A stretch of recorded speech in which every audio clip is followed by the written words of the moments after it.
Bonjour, heureux de vous retrouver encore pour voir ensemble la leçon sur les nombres complexes.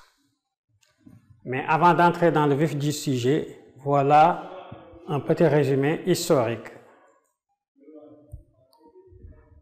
Les nombres complexes prennent naissance au VIe siècle lorsqu'un Italien, Gerolamo Cardano, 1501-1576, introduit racine de moins 15. Vous allez être surpris parce que depuis votre premier cycle jusqu'à présent, vous aviez appris que la racine carrée d'un réel négatif n'existait pas. Donc, Gerolamo Cardano a introduit racine de moins 15 pour résoudre des équations du troisième degré.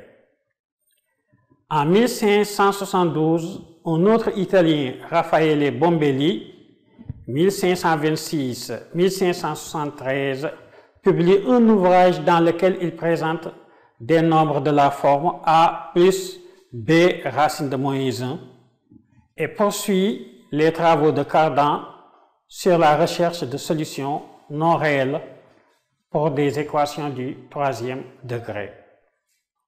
À cette époque, on sait manipuler les racines carrées d'entiers négatifs, mais on ne les considérait pas comme des nombres.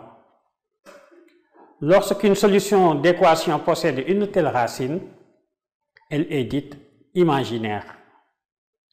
La notation apparaît en 1777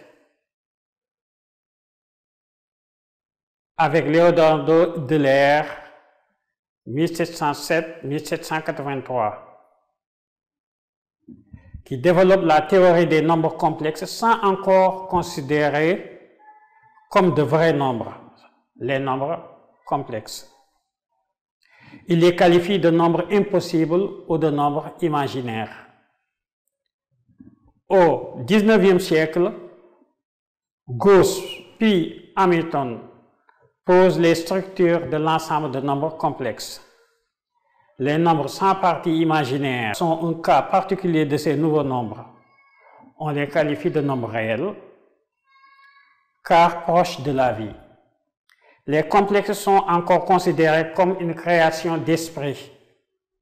C'est avec les mathématiciens comme Cauchy que les nombres complexes ont acquis leur statut de véritables nombres.